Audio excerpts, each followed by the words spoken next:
அன்பான தோழிகளுக்கு வணக்கம். Welcome to Madhavaram kitchen. நான் உங்கள் சாரதா சுந்தர பிரகாசம்.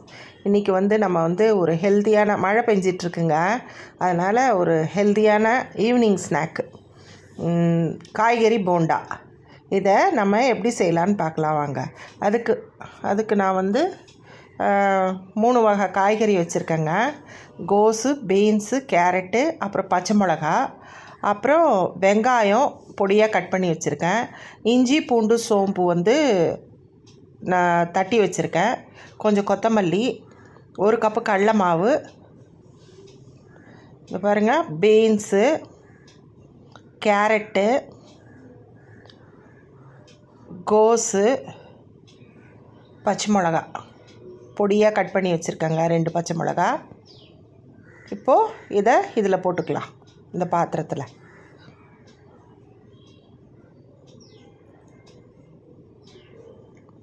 இப்போது 1 வெங்காயம் பொடியாக கட் பண்ணி வச்சுருக்கேன். அப்புறம் ஒரு சின்ன துண்டு இஞ்சி, ஒரு 4 பல் பூண்டு, கொஞ்சம் 1 ஸ்பூன் சோம்பு, அதை மிக்சியில் கரகரப்பாக அரைச்சி வச்சுருக்கேங்க. அதையே அதில் போட்டுக்கலாம்.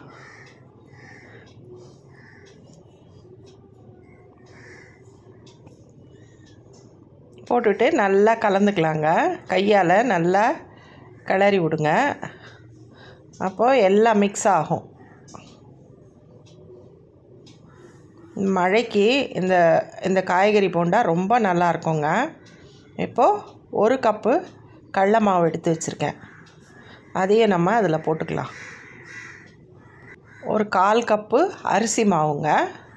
இது ஸ்பூன் வைஸ் பார்த்திங்கன்னா ஒரு 5 ஸ்பூன் இருக்கும். அரிசி மாவு 1/4 கப்பு, அதே அதில் போட்டுக்கலாம். அப்புறம் கொஞ்சம் கொத்தமல்லி நல்லா பொடியாக கட் பண்ணி வச்சுருக்கேங்க. அதையும் அதில் போட்டுக்கலாம். தண்ணி இருக்குது, புழிஞ்சிட்டு போட்டுக்கிறேன். அதுக்கப்புறம் தேவையான அளவு உப்பு போட்டுக்கலாம். சால்ட் பார்த்து போட்டுக்கோங்க. கடல மாவுக்கு அவ்வளோவா தேவைப்படாது. போட்டுட்டு ஒரு 1/2 ஸ்பூன் மிளகாத்தூள். இது ஆப்ஷனல் தாங்க. உங்களுக்கு தேவைன்னா போட்டுக்கோங்க, இல்லைன்னா அவாய்ட் பண்ணிடலாம். நம்ம ஆல்ரெடி 2 பச்சை மிளகாய் போட்டிருக்கோம். ஒரு 1/2 ஸ்பூன் வெறும் மிளகாத்தூள் போட்டிருக்கேன்.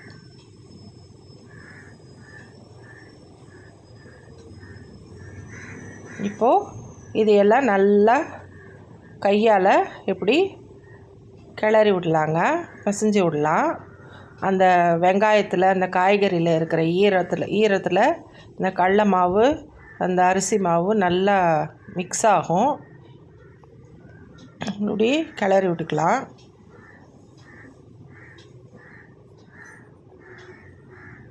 இப்போது கடாயில் எண்ணெய் சூடு பண்ணியிருக்கேங்க. அதிலேருந்து 2 ஸ்பூன் எண்ணெய், சூடான எண்ணெய் 2 ஸ்பூன் எடுத்து ஊற்றிக்கலாங்க.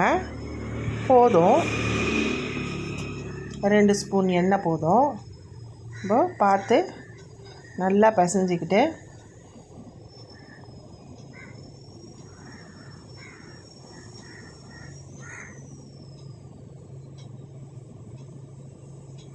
எல்லாம் ஒரு சேர மிக்ஸ் ஆகிற மாதிரி நல்லா கலந்து விட்டுக்கோங்க. இப்போ தண்ணி விட்டு கொஞ்சம் கொஞ்சமாக கெட்டியான மாவாக பிசைஞ்சிக்கலாங்க. ஏன்னா ஆல்ரெடி நம்ம எல்லாமே காய்கறியெல்லாம் பச்சையாக தான் போட்டிருக்கோம், அதுவே தண்ணி விடும். அதனால் கொஞ்சம் தண்ணி பார்த்து தெளித்து விட்டு பிசைஞ்சிக்கோங்க. இப்போது மாவு பிசைஞ்சிட்டோங்க. இதை பாருங்கள், இவ்வளோ கெட்டியாக பிசைஞ்சிக்கணும். இதை நம்ம உருட்டி வச்சுக்கலாம், சின்ன சின்ன உருண்டையாக.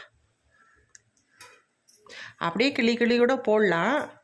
ஆனால் நீங்கள் உருட்டி வச்சுக்கிட்டிங்கன்னா போடுறதுக்கு ஈஸியாக இருக்கும். இந்த மாதிரி உருட்டி வச்சுக்கலாங்க. இது தண்ணி விடுங்க, அதனால தான் நான் கெட்டியாக பிசைஞ்சிக்க சொன்னேன். இல்லை, நம்ம வெங்காயம் போட்டிருக்கோம், கோஸ் போட்டிருக்கோம். நீங்கள் இந்த வெஜிடபிள் தான் கிடையாது, நான் வீட்டில் இருந்தது இதை போட்டேன். உங்களுக்கு காலிஃப்ளவர் இருந்ததுன்னா அதையும் போட்டுக்கலாம்.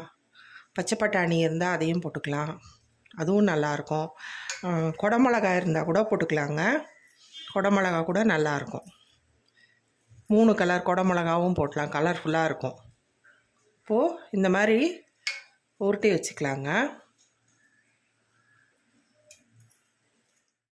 இப்போது எண்ணெய் காஞ்சி சூடாக இருக்குங்க. நம்ம இந்த உருண்டை பிடிச்சி வச்சதை இதில் போட்டு பொரிச்சு எடுத்துக்கலாம்.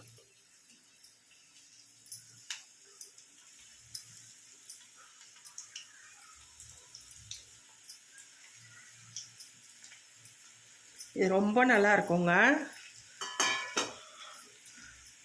மழை பெய்யுது, ஈவினிங் ஸ்நாக்காக கூட சாப்பிட்லாம். இல்லையா மத்தியானம் சாம்பார் சாதத்துக்கு, காரக்குழம்புக்கு, ரசம் சாதத்துக்கு, இதுக்கெல்லாம் கூட நீங்கள் தொட்டு சாப்பிட்லாங்க. ரொம்ப நல்லாயிருக்கும். இதில் காய்கறி எல்லாம் போட்டிருக்கறதால நமக்கு பசங்க குழந்தைங்க காய்கறி சாப்பிடாத குழந்தைங்க எத்தனை பேர் இருக்குது, அவங்களுக்கெல்லாம் இதை மாதிரி செஞ்சு கொடுங்க, நல்லா சாப்பிடுவாங்க. பச்சை மிளகா கம்மியாக போட்டு செஞ்சு கொடுங்க, சூப்பராக சாப்பிடுவாங்க. காய்கறியும் இறங்கின மாதிரி இருக்கும், நமக்கு அவங்க உடம்புல சேர்ந்த மாதிரி இருக்கும். கடலை மாவும் நல்லது தான், அரிசி மாவும் நல்லது தான். கொஞ்சம் மீடியம் ஃப்ளேமில் வச்சு நல்லா ஃப்ரை பண்ணிக்கோங்க. அப்போ தான் வந்து உள்ள காய்கறி எல்லாம் நல்லா, ஏன்னா எல்லா காய்கறியுமே நம்ம பச்சையாக தான் போட்டிருக்கோம், அதனால் வேகணும். அதனால் கொஞ்சம் மீடியம் ஃப்ளேமில் வச்சு கொஞ்சம் பொறுமையாக ஃப்ரை பண்ணிக்கோங்க. அவ்வளோதாங்க, ரெடி ஆகிடுச்சுங்க. பாருங்கள் எவ்வளோ சூப்பராக இருக்குது பாருங்கள்.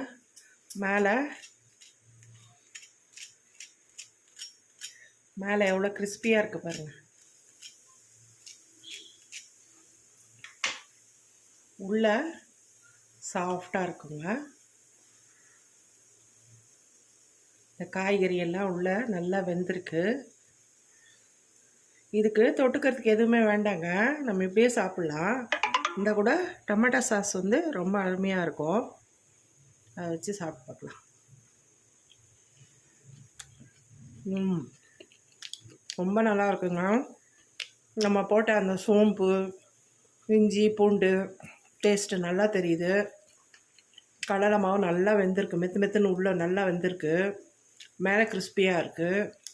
காய்கறி எல்லாம் கூட நல்லா வெந்துடுச்சு. இந்த பாருங்க, கேரட்டு வெந்துடுச்சு பாருங்கள், வெந்துடுச்சுங்க. ரொம்ப நல்லா இருக்குங்க டேஸ்ட்டு. இதே மாதிரி நீங்களும் ட்ரை பண்ணி பாருங்கள். இந்த மழைக்கு இந்த மாதிரி ஹெல்த்தியாக செஞ்சு சாப்பிடுங்க. எண்ணெயில் பொரிக்கிறது தான் ஹெல்த்தின்னு சொல்கிறாங்களேன்னு சொல்லி கிண்டல் பண்ணாதீங்க. இருந்தால் கூட நமக்கு அந்த மழை டைமில் ஏதாவது இந்த மாதிரி கேட்கும், அப்போது இந்த மாதிரி செஞ்சு சாப்பிடுங்க, ரொம்ப நல்லாயிருக்கும். வெறும் வாழைக்காய், உருளைக்கிழங்கு அது மாதிரி சாப்பிட்றதுக்கு பதிலாக வாழைக்காய் பஜ்ஜி, உருளைக்கிழங்கு பஜ்ஜி அது மாதிரி செஞ்சு சாப்பிட்றதுக்கு பதிலாக இந்த மாதிரி காய்கறி எல்லாம் நம்ம உடம்புல சேர்த்துக்கிட்டா ரொம்ப நல்லா இருக்குங்க. இந்த மாதிரி நீங்களும் ட்ரை பண்ணி பாருங்கள். இந்த ரெசிபி உங்களுக்கு பிடிச்சிருந்தா லைக் பண்ணுங்கள், ஷேர் பண்ணுங்கள், கமெண்ட் பண்ணுங்கள், மறக்காமல் சப்ஸ்கிரைப் பண்ணிவிடுங்க. Thank you friends.